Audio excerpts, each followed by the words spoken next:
on the UCAN ULL Open Fora. And as Alfredo already started the discussion, we are very much alive in this network.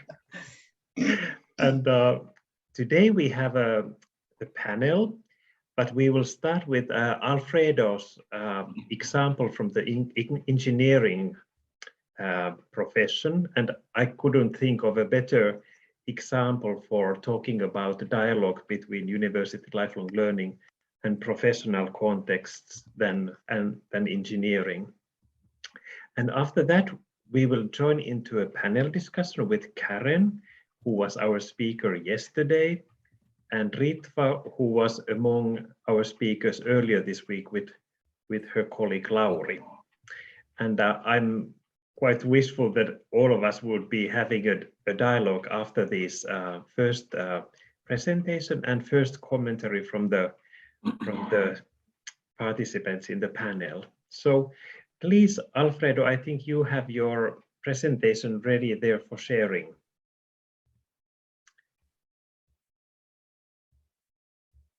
And once you have your mic on, so we can hear you also. Good. I just didn't want you to hear my keyboarding, so I turned the mic off. Good afternoon, everyone. Hello, Timo, and the other colleagues and old friends that I can see on the list of participants. I'd like to thank UCAN and the organizer, Timo Altonen, for having me here. It's a pleasure to talk about this relationship about the engineering profession and lifelong learning or continuing professional development. Like I mentioned, the first steering committee of UCAN was composed by people on the technological side. Most of us were engineers in the first steering committee. So you can see there is a lot of interest from the engineering profession in this question of lifelong learning and continuing professional development. So let me see if it's working. Okay, I need to go here. Yes, okay. So why do engineers have this interest in lifelong learning? In fact, with the developments in technology and tools, in processes, in knowledge, the engineers are always updating their competences and capacities. So there is really an intense activity in this search for updating the qualification of each engineer. Also, there's another reason, and that is more formal. It has to do that in certain countries, since engineering is a regulated profession, there's some social responsibility for engineers to let's say, be competent. The professional engineering organizations in certain countries require that engineers have regular continuing professional development. They have to, let's say, have a proof that they have professional development. Also, employers are always looking for the latest trends in technology and in other aspects of engineering. So they also sometimes require that employers attend certain courses and training. And of course, the official agencies also, if you want, for instance, from FEANI, if you want your Inch certificate, you need to prove that you had a certain amount of hours in the last 5 years, otherwise you cannot get it. My experience, and like I said, I've been in this area for many years. My experience is that the lifelong learning providers and users dialogue is something that it's not, how do I say, existing in all situations. As a matter of fact, it is something that is lacking. There's no structure either from the part of the lifelong learning providers or from the engineering professional organizations to have this dialogue. And when I'm talking about the lifelong learning providers, and of course, I'm not just talking about associations like UCAN, but other providers, especially those ones that exist lately with the online phenomena. There are many lifelong learning providers in many shapes and formats. It's an incredible boom, and not only due to the pandemic, also due to the availability of these online tools. I've been working with FEANI, which is this federation. It's the European Federation of Professional Engineering Organizations, and I've been working with them for some years. What they call European Monitoring Committee, and I was in charge of the CPD for FEANI for certain years. And their policy, you can consult the site I'm going to show you later.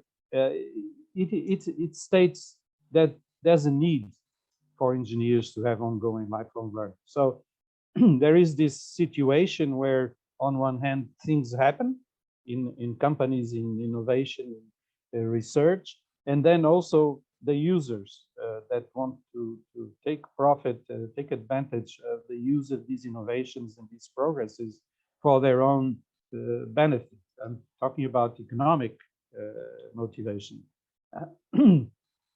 And I mentioned already this question and new competencies and enhance existing ones. FEANI, like I said, is a European umbrella organization. It is a stakeholder in the dialogues with the European Commission in terms of engineering, and in others like the European Business Summit. I don't know if you had the chance yesterday. It was yesterday, day before yesterday. No, yesterday and the day before yesterday. There was something called the European Business Summit with major. I mean, I think that European commissioners, there were 3 in this European Business Summit, which is a private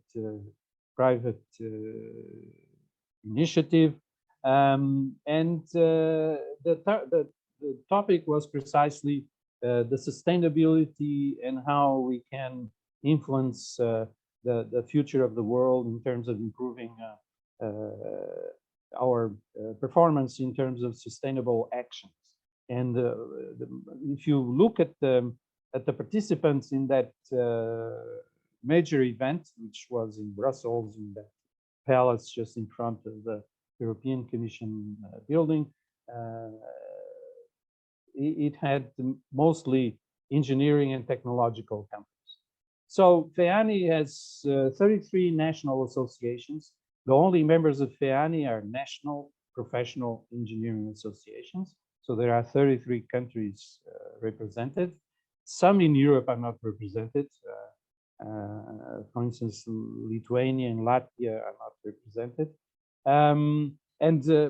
These associations, national associations, involve many others. The number here is many national engineering associations.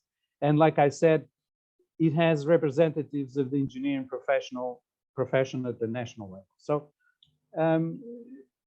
FEANI has a policy that was updated in 2015 on this issue of lifelong learning and career learning assessment, meaning that if you want to keep the status of what is called EURENG, European Engineer, if you want to call it, it's not the title. I have to be sure not to pronounce that adjective, because FEANI doesn't give titles, just gives certificates. But in any case, if you want to have it, you need a career learning assessment in terms of experience, including your training in the last 5 years. So it's fundamental, this question for the engineering career, for own benefit. I mean, each engineer, if it knows more, it has more skills, it has better attitudes, is of course one that probably will learn more than the others. So personally, there's also this motivation of competing with others with better training. And of course, the CPD policy of FEANI as a system of credit points, something that I tried in UCAN and IACE, which is the International Association of Continuing Engineering Education, which is a world organization, to create a system of credit points. But FEANI has it as a system of credit points where you can credit, you can quantify your training in terms of a certain number of hours. There are limits, meaning that, for instance, if you have training courses, your threshold is not obtained just by the training courses. You have to have different types of CPD, and they have limits, etc. It's something that it's interesting, and it is currently in place. I mentioned this question of the motivations, and I think it will be boring to repeat them. But the one that the two that I would like to stress is this question of the European industry. If we look at China, everybody looks at China and thinks that it's a miracle, their development, their progress, and their competitivity. Let me tell you something that you probably don't know. How do we call the Central Committee? There are 9 people or 8 people ruling China. I think it's the Central Committee. For the last 20 years after Deng Xiaoping, most of them are engineers, or were engineers, or connected with technology. Even the current president is an engineer.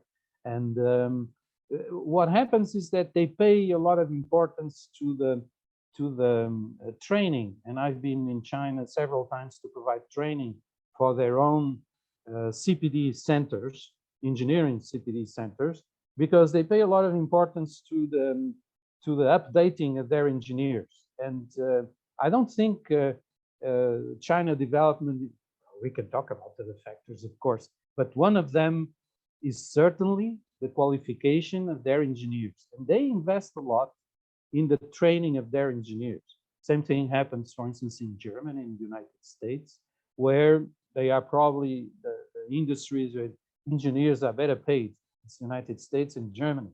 And they invest a lot on the continuing education, on the CPD and the lifelong learning engineers, because it's a form of improving their performance in industrial and then in economic terms. And the second that I would like to stress from this slide is this is an individual responsibility. You cannot impose people that they should learn. But what happens is that engineers, for some reason, have how do I say this proudness? I think it exists in English. I don't know, but they are proud of their competitiveness. So they try to get their skills and their competences as updated as possible. And I did some years ago a quick survey, and the majority of conferences around the world are made or promoted by engineers. It's not the doctors, it's not the lawyers, it's not the economists, are the engineers. They have conferences for education and for professional development and innovation, etc., than any other profession. So that's another factor that I would like to talk about. And of course, that I have to finish with something concrete. We are here in a panel to discuss and to talk. This is my proposal. It's not original, I guess, but it is what I would like to propose. I'm talking to lifelong learning providers and CPD providers, not to engineers. I don't know if any of you is an engineer, but for the lifelong learning providers, I would say that there is a need to have better cooperation with these two types of stakeholders, the ones that provide and the ones that want to use it. I wouldn't call clients or anything, but it's people that need adequate provision. So I suggest let's say, a structured procedure for have this dialogue between engineers and CPD providers. Maybe this periodic CPD is mandatory. And let me tell you that in the United States, if you want to keep your professional engineer's license, you need mandatory CPD. In China, if you want to progress, you need mandatory CPD. Their numbers are the same that are being used in Europe as recompenses in France, where they require 40 hours, I think, per year, the CPD, and in a year. And it's about the same, but you need to prove, to keep your status, you need to prove that. I don't know if this should be generalized for engineers. I don't know. It's something that most professional engineering organizations do not have the courage to do it, because they are afraid that their members, if they are obliged to attend courses and to get trained, they will leave, some of them, so they don't, sometimes they don't. And of course, something that it's very, very important for engineers, it's their personal development plan. And some of the engineers don't know how to, most engineers don't know how to provide it. And lifelong learning providers may help in this production of the personal development plan in terms of, I don't know, format, templates, the mentoring, the dialogue. And that is something that I would like to discuss with you. What do you think, if it is useful or not? Because one of the things, I was pro-rector for 5 years for continuing education in university, and the issue was that, without getting into details, but the issue was that the faculties did their own lifelong learning provision, but they never asked the potential users. They thought that, oh, this is good, this is nice, it's fashionable, let's talk about nanomaterials or something like that, but they didn't ask what they wanted. So it was a surprise for me to see that at the national level that was happening, and I think that it happens in a lot of places. So I think this question of the personal development plan is something where the providers can help. Another proposal, another measure is that probably if there was more dissemination of the practices, for instance, UCAN has tremendous experience. That's my impression of projects I've seen, and I have participated with UCAN in terms of recognition of informal and non-formal learning, about the mobility, about employability, accreditation of this informal and non-formal learning. And the companies and the engineers do not know about it. The professional engineering organizations don't know about it. That's my experience, again. This question of the training needs is something that it's probably a responsibility of the providers, and more than the let's say the participants in this training. And for last, this question of recording and accrediting the achievements of engineers in terms of CPD is something where the providers could also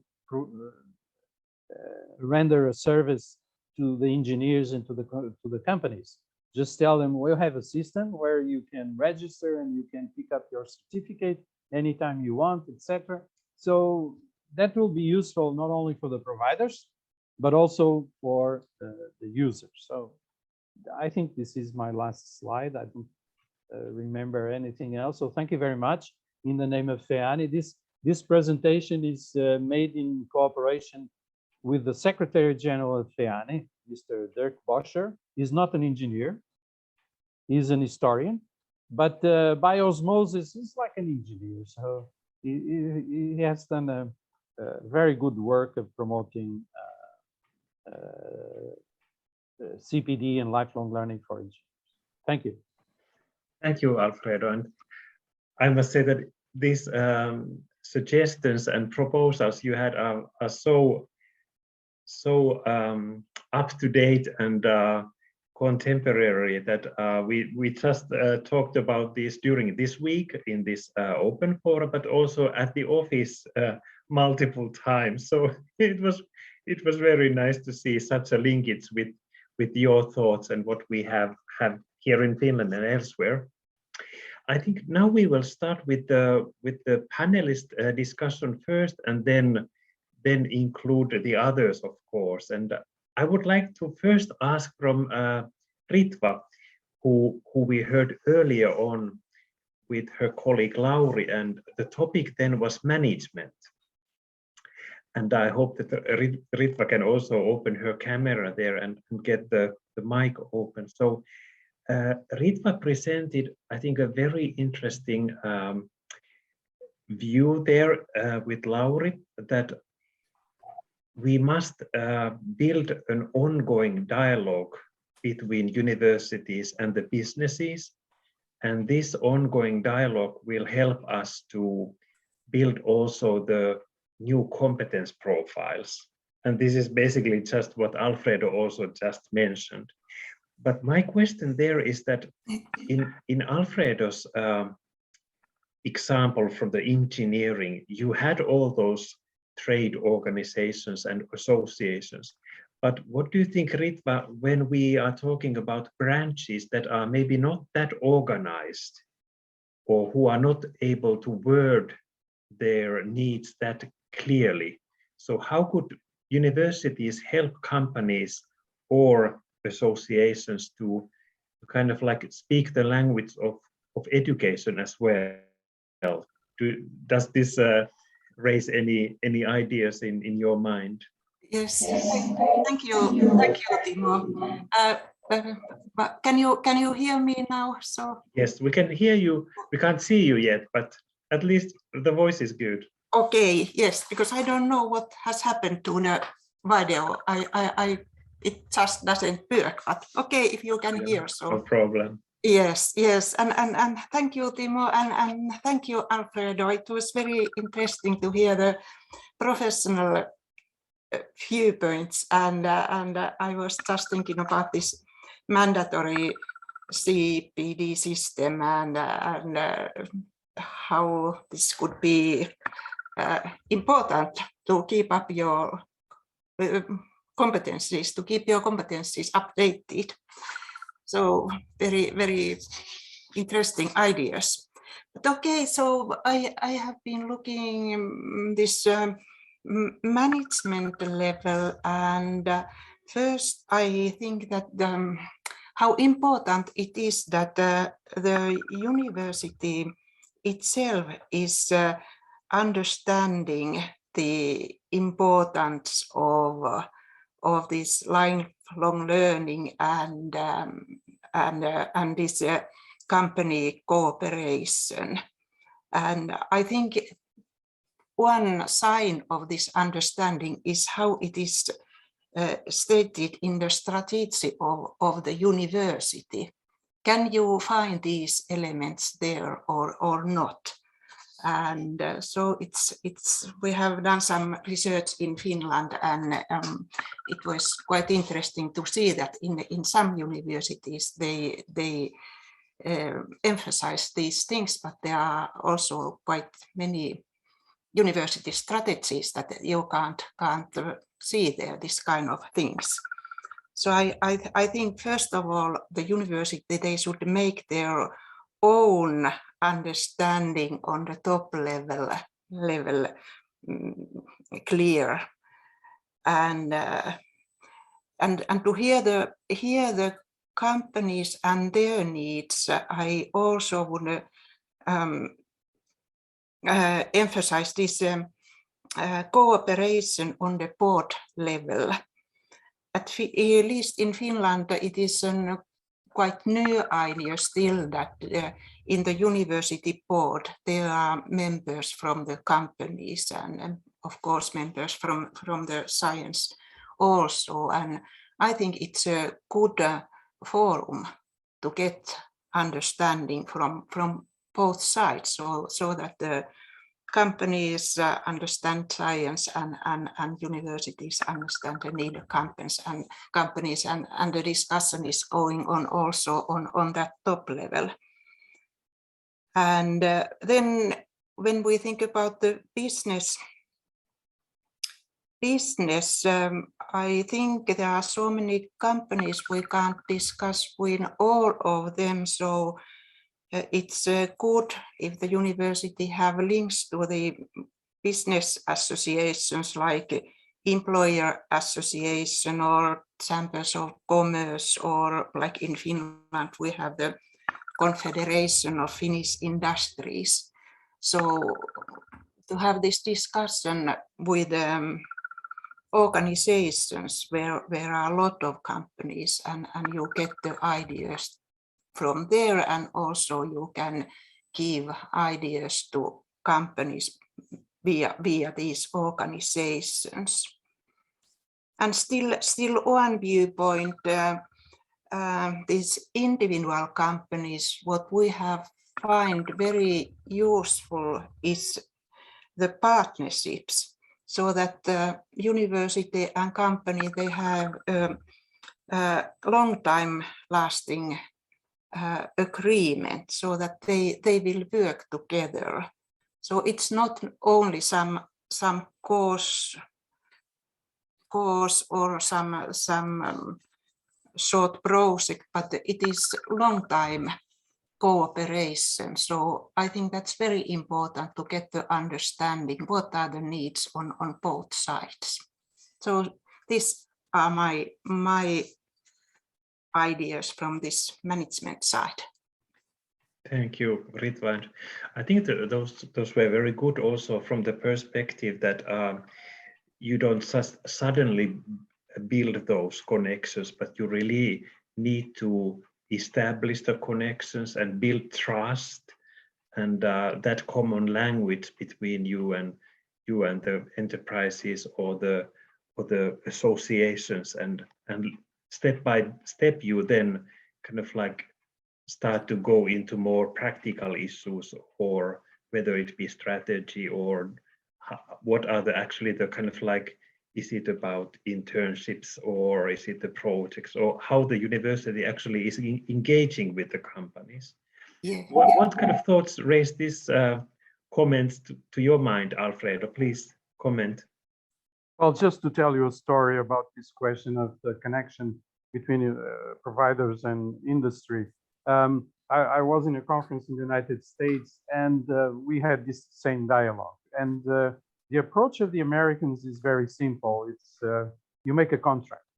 It's you make a contract and you do this cooperation through the contract. While we Europeans have a different approach. We have to date to get married. So you need to date each other. You have to have meetings. You have to have sharing of participation. And there are two things that I have seen that are essential. One is that the universities have a contact point for companies to talk with them. And from the company side, they have to have a similar, not necessarily a contact point, but they need to have a strategy. They need to have a program for that. And generally, it's the human resources. What happens is that human resources are generally connected with their own people, but they are not connected with the outside. So you need to create something there also that will address this communication, because universities are unique in terms of function, and the companies are also different. They don't understand each other in terms of how they operate. So sometimes you bring to the discussion methods that work in companies, but universities don't work like that, and vice versa. So this is but the Americans will solve it with contracts. They say, well, we make a contract. So we'll do this cooperation with contracts, but that's another approach. Very good comment. And I think it also one of the things you come across when you start working like this is to recognize that how different can be the time, understanding of time between companies and universities, that universities thought that we could have students to do their master's thesis, and this could easily take 1.5 years, and the company is talking about maybe a time scale of 3 weeks or 3 months maximum. It is for yesterday. Sometimes it's for yesterday. Yeah, we should have had it already. Yeah. Thank you for your comments so far. Now I would like to invite also Karen to our discussion with a totally different angle, maybe. And with Karen, you might have heard yesterday we discussed about the topic of resilience, and also that how the pandemic and these very exceptional times has maybe influenced our way of working at the university, and also probably the way of working with the companies. And let's see if do we still have Karen with us, or did she drop from the participants before I'm asking any questions? So let's see. Julie, do you see Karen online?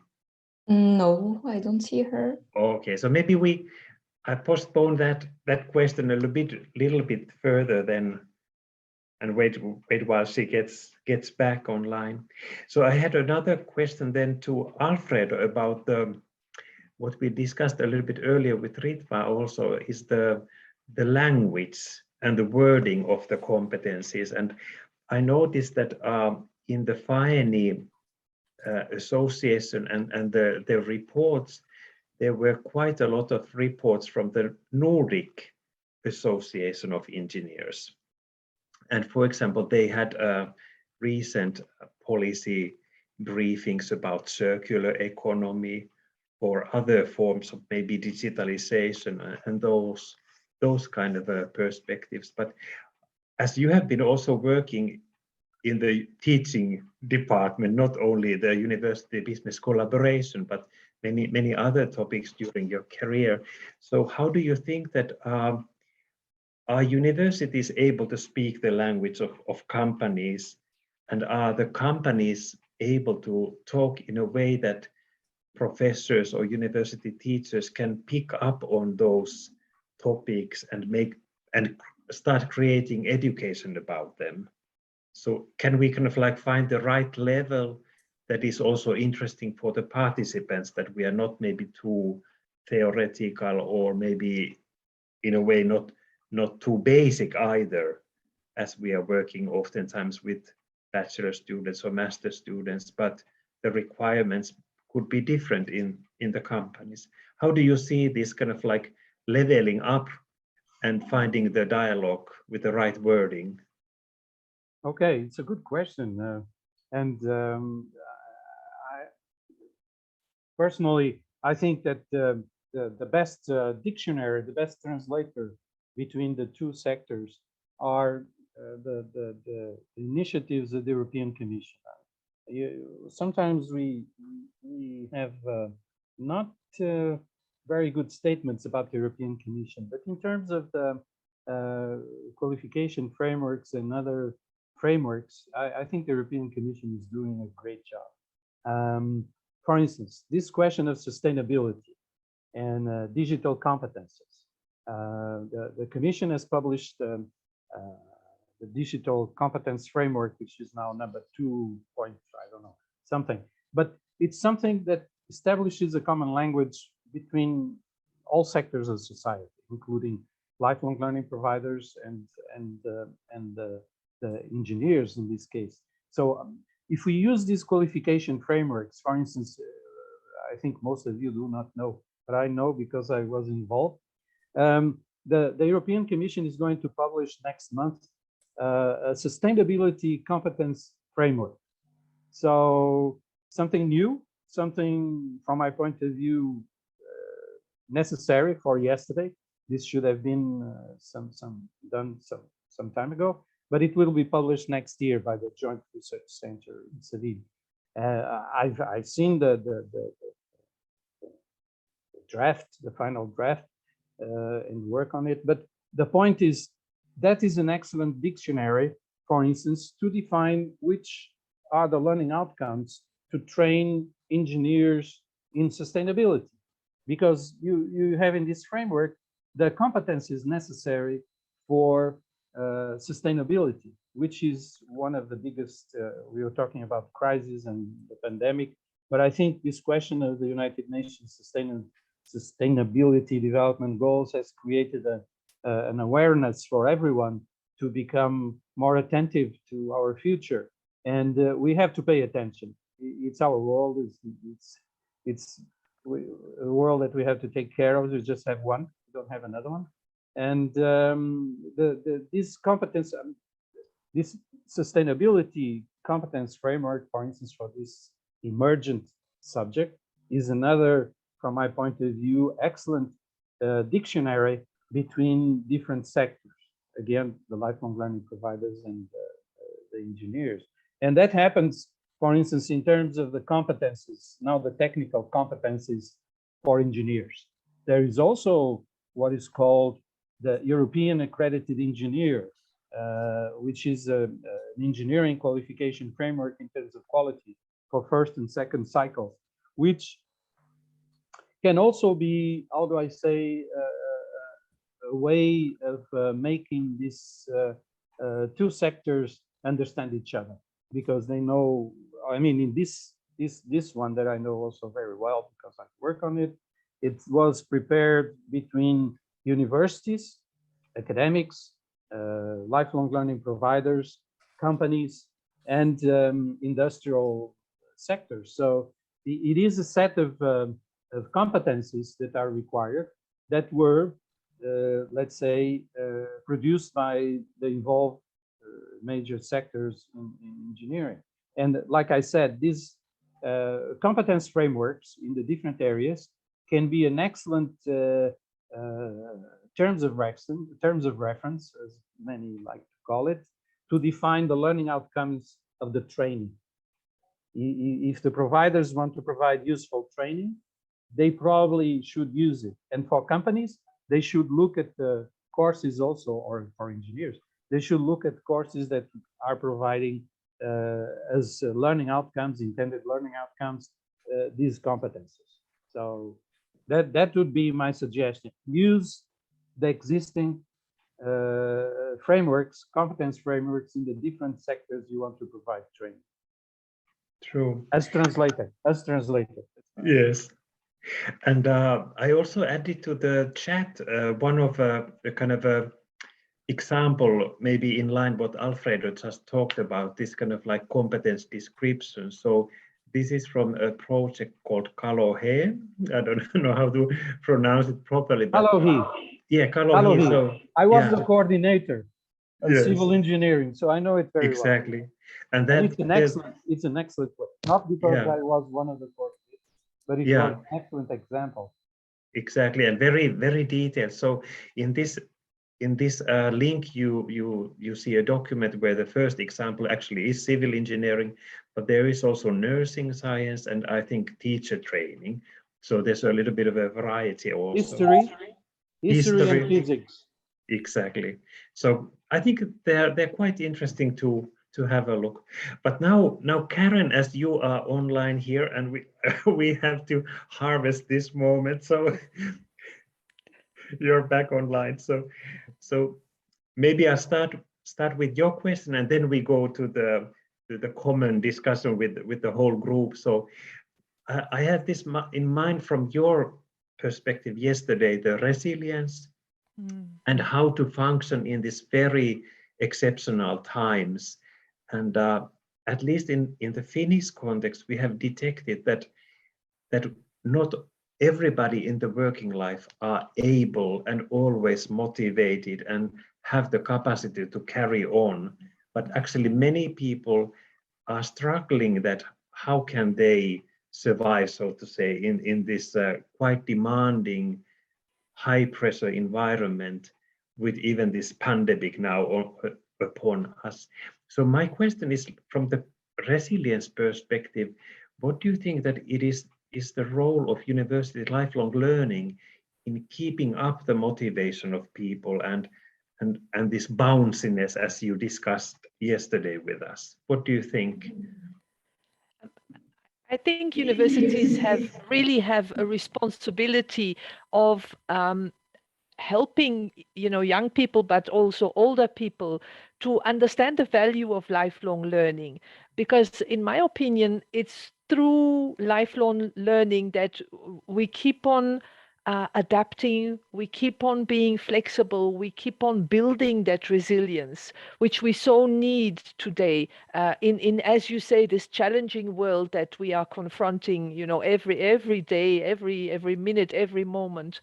So I'm not sure, though, that universities are ready and willing and able to do so, especially as today we find that many staff members of various universities are really exhausted, burnt out, because they were not able to adapt fast enough. They were not able to have that resilience ready when the pandemic struck. So I think it's probably some form of vicious circle that we need to break, so that we build in strategies. I really liked, what Ritva was saying about these issues having to be built in strategic planning. Because when I look at the strategic plan in the region, then definitely lifelong learning doesn't feature. And we do talk about it, in committees and in meetings, but it's not built in. It's not required of university staff to keep on developing themselves and bettering and improving, their offer and what they can bring to the discussion, personally, but also institutionally. So I think it's very important we build that in. I liked the example given by Alfredo about from the engineering point of view. I think I heard you, when I was just reconnecting Timo, talking about nursing and teachers. We do have a similar plan for continuous professional development when it comes to the Nursing Association. But with the teachers, we have no such. And I think that's really worrying, because teachers, for me, should be the first ones to be, developing continuously and making sure that those skills and those intentions of lifelong learning are present. If the teachers themselves don't incorporate then that into their programs, I mean, who are the other members of society? So I really like that. I think, resilience comes from flexibility, comes from adaptability, and we need to build it in. So thanks for the question and giving me the opportunity to reflect on that. Yeah, and that was very, very good point, that it doesn't really happen by itself, that you have to really embed it in the strategic plans and the processes. And maybe this is something related what actually Pat mentioned yesterday. I think you said that, isn't it all about confidence? That the students, the teachers, we have confidence in our competencies, and that we can develop, we can go further on. So maybe we start from this platform, then the common discussion between everybody, and maybe I can start by reminding you what Alfredo was a little bit provoking us, that he was suggesting, for example, that continuous professional development should be mandatory in a periodic sense, that every now and then you should come and renew your passport of expertise. How does this sound to you? Is that feasible? Well, I don't know what the colleagues think, but I definitely think that should be mandatory. Yes. Yes. At some frequency that is possible. What do you think, Pat? You also have a very long, extensive experience on working with different perspectives of university lifelong learning. Surely this has come up already before, this idea of the periodic renewal of your competencies. What do you think? I think in many countries, as Alfredo mentioned, you know, engineering is the obvious one. But in many countries, the medical professions as well out there is mandatory continuing education, doctors, nurses, paramedics, radiologists, etc. And teachers, maybe I think in some countries, although it's not mandatory, it's highly expected. It's assumed that you will do some, and often it's organized. I mean, it depends what level we're talking about, but teachers in schools, for example, often it's organized by the school or the local authority managing a group of schools. I think in universities, certainly in the UK, a long time ago now, when I was still in a UK university, there was a system of annual appraisal. I don't know how it's developed. I mean, it was quite controversial, but if it was done properly, I think it benefited both the university and the individual, because in my institution, we had a sort of annual meeting between the head of department and the individual academic, and the discussion about what skills and competencies do you need to support the development of the university, of the department, of the faculty, of the discipline, and what skills and competencies do you need to do your own personal professional development, which may or may not be the same. I mean, hopefully there's some overlap, but there are obviously some things that would be quite different. And then a sort of package negotiated, and a budget. I mean, that's the other thing. I mean, if you're going to make it compulsory or mandatory, then you need to support it in some way with resources. It doesn't necessarily have to be cash, but you know, going on conferences is quite expensive. So, I mean, I always used to convince my university that membership of UCEN was it should be in the staff development budget. Because it's quite expensive, you know, to belong to UCEN, to send at least one person to 2 conferences a year, or, you know, and if you want to send more people, it becomes, you know, a significant, depends on the size of your institution, of course, and your faculty, but if you have a small continuing education unit, it's quite a significant amount of money. So it should be managed as a staff development activity, not just I'm going off on a conference and I'm coming back and carrying on as if nothing had happened, but built into some sort of briefing and debriefing with colleagues and so on, and sharing with colleagues. But I mean, I think probably at departmental level is the best place for that to be managed. And then it can be, and the appraisal was confidential in my university anyway. It was recorded and held on file, but it was confidential. And then the next year, when your next appraisal comes along, you have a discussion about what worked, what didn't work, and so on, and what more you need to do, and how you can develop in different new courses. For example, if you want to develop a new course, you very often need a bit of training. So, I mean, I think, and quite a kind of organic thing as well. It doesn't just depend on a once a year interview in a formal situation. But if you have the right sort of management culture in place, it's a more kind of organic, collegial, ongoing discussion about what we're going to do as a group of colleagues, what we need to do as training between ourselves, with each other, individually, to achieve what we want to do as a department. So the formal once a year thing is just a formal bit of that. But I mean, it depends on the culture of the institution, I think. But I do think that if it's mandatory, then it has to be supported with resources, which doesn't necessarily mean cash, but it means time, it means access to colleagues and time of other people as well as time of the individual. And that has to be recognized, otherwise it just doesn't work. True. That's a very good point. And probably also on top of what you just said, a very systematic view, but also to have this element of inclusiveness, that if we think it as a community of practice, so we also invite the newcomers, and that they gradually get into the center of expertise, and we are helping them to start from the novice and become an expert. That it's not only the chosen ones that get to go and mingle, but also we invite systematically others to to get into the. I mean, I always argued that staff development as a department should include the secretaries, the administrators, the librarians, the technicians.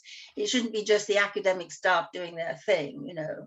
I think maybe the advent of online learning has encouraged that much more, because academics are now much more reliant on technicians, for example, than they ever used to be.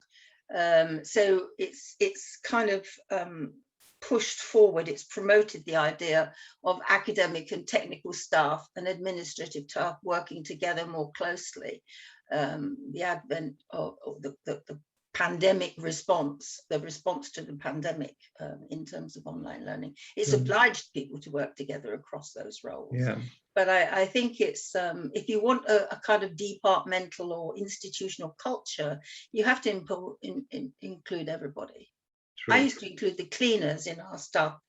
Once a year staff development day, the cleaners and the porters and the, you know, the telephonists and the whatever, because they're the people who interface with the public more than the academic staff, in a sense. If you want to promote lifelong learning, you want to promote your institution as a welcoming, open environment, then, you know, the porters and the security men are the people who actually interface with the general public much more than the academics do. So it's all part of a kind of cultural approach. Yeah, and it's important that people get this view that in all roles and professional levels, you have the availability of a network and building a network and developing in your own profession. Very good. Now, as we are closing to the end, I would like to raise some other questions or comments from the participants. So just please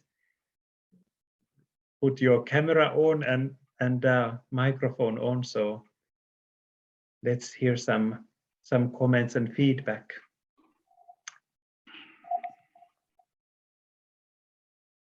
Is it Jim or Jay? What lies behind Jay Talbot? So I noticed that you had some comments also, but I can't see your real name. So please. Yeah, just to say, I mean, CPD is a normal thing now for almost all professional groups that I'm aware of, and paraprofessionals as well.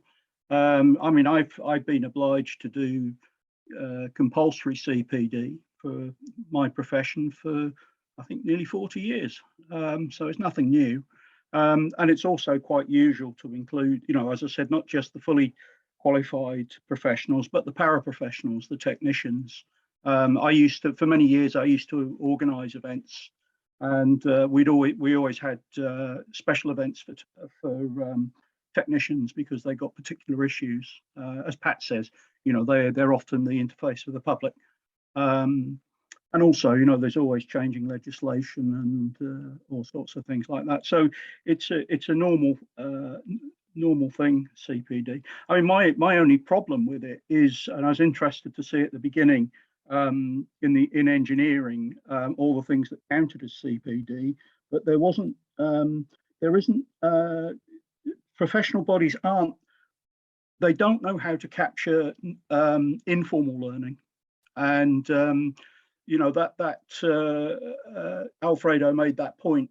They don't know how to, I mean, it gets called various names, doesn't it? Vinyl, APEL, all of those sorts of things. There's a lack of expertise within universities and within professional bodies. They simply just don't know how to do it. And it's interesting. I mean, where they do know how to do it is the United States. Very good at it. But then they have a dedicated organization. I don't know if you've come across them, CAEL, C-A-E-L, that have been there since the 1970s doing just that, helping institutions to convert informal learning into academic credit or, you know, recognized credit or recognized qualifications for professional bodies. We don't have institutions like that anywhere in Europe.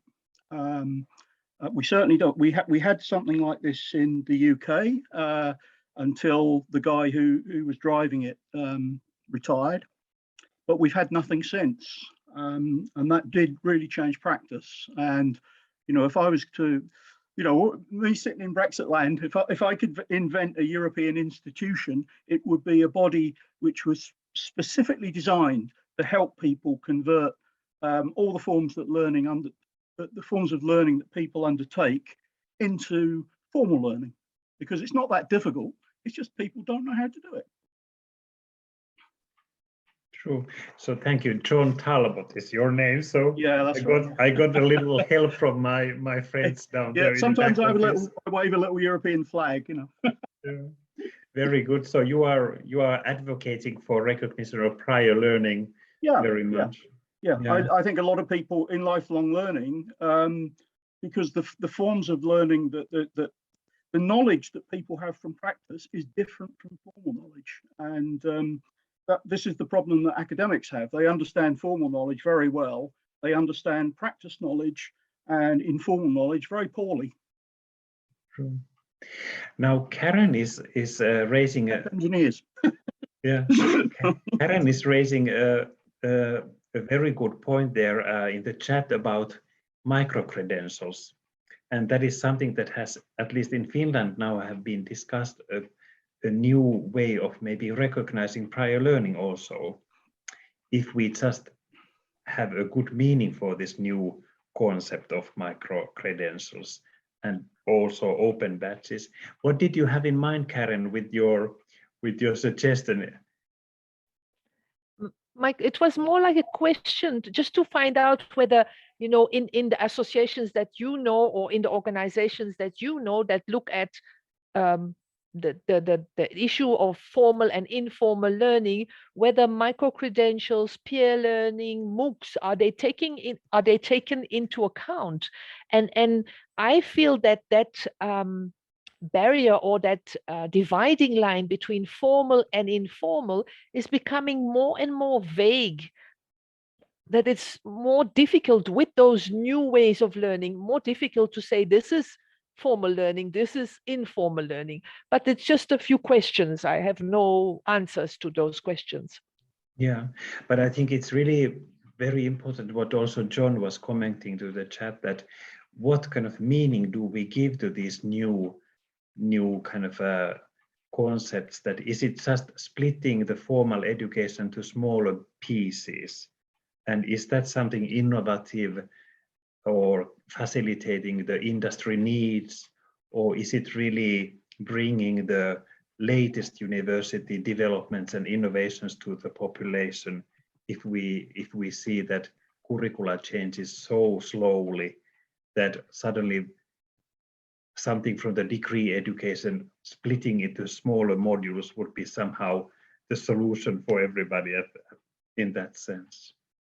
Yes. Very good. I think we have one more question or comment. We have time for that. So anybody, do you have something in mind you want to share with everybody? Okay, Timo, if I can continue. Yes, because there's also one aspect I would like to discuss, that it is how we have the adults and we have also the young, and at least in Finland we can see that more and more of the young students, they are working at the same time than they are studying, and so they learn a lot all the time at work. So it is also the question of identification and recognition on learning at work for those young people. True. I think this is a very good comment also, that it doesn't have to be really the emphasis on the prior learning, but maybe more on that learning was elsewhere than or outside the classroom. So it could be quite recent. It would be just evening times or weekends when the students are engaged with their hobbies or at work. So it's not always that prior element in that sense. John, you also had a comment. Would you like to be the last one to? Yeah, just to say that when people talk about micro learning, I mean, I take it to simply mean that they're not talking about a full award, and there's quite a lot of inflexibility in terms of short awards. institutions are very fixated on full degrees and masters rather than necessarily meeting. Most adults don't want full awards. They haven't got the time. They've probably already got a first degree or something like that. And what they're looking for is a supplement for something that they lack to top up. And just to say that the way that we work in my university, we have what's called a shell framework, which I'm not sure is familiar to most people in Europe, but it's a validated learning framework, higher education learning framework, which doesn't specify subject. So we sit down with the student or organisation and negotiate what the learning will be, what the award title will be, what the curriculum will be, and it gives us the flexibility to adapt to the needs of the learner, whether they want a full award or a short award. It also means it's very easy to incorporate past learning. And also, because we're not tied by subject, the students are able to do projects in the workplace which are transdisciplinary. Transdisciplinary, again, I'm not sure it's a familiar term, but if you know, there's single discipline, interdiscipline, two disciplines, multidiscipline. Transdisciplinary means disciplinary knowledge plus other knowledge, because not all knowledge is codified within discipline. For example, organizational knowledge. So part of the problem with meeting the needs for adult learners in lifelong learning is having the means, the institutional means, to be flexible enough to meet their needs. And I think most of higher education simply isn't flexible enough. True. And this is something I think I remember Eva, who is also now present. You asked when we had the Monday presentation about negotiated learning. So maybe this is something, a form to address that topic also, what John was just talking about. Would you like to comment, Eva? Yeah, I was looking. Hi, John. I was looking actually at John and also at what is done at the university. Well, Chester is John, but also Middlesex, what Carol Costley is doing. So this was this linkage, yeah. But yeah, there was some reference to that. Thanks.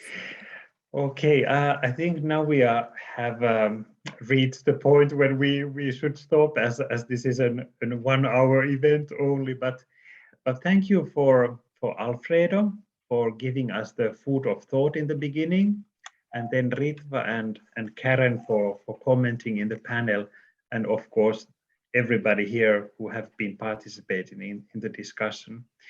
And this really ends this week's discussions, but Julie has something to say for next week. So I leave now the floor to Julie, please. Yes, exactly. Thank you, Timo, and thank you to all of you. I would just like to introduce the topic of next week. So next week will be the last full week of Open Fora, and we will focus on diversity and inclusion in higher education, what we have and what we need. And on Monday, we will have a masterclass by Nalita James on reimagining lifelong learning in higher education. How can we do it differently? So we hope to see you all again next week, and thank you again for joining us today. Exactly, and have a nice weekend, everybody. Thank you. Thank you. Yes. Bye-bye. Bye. Bye.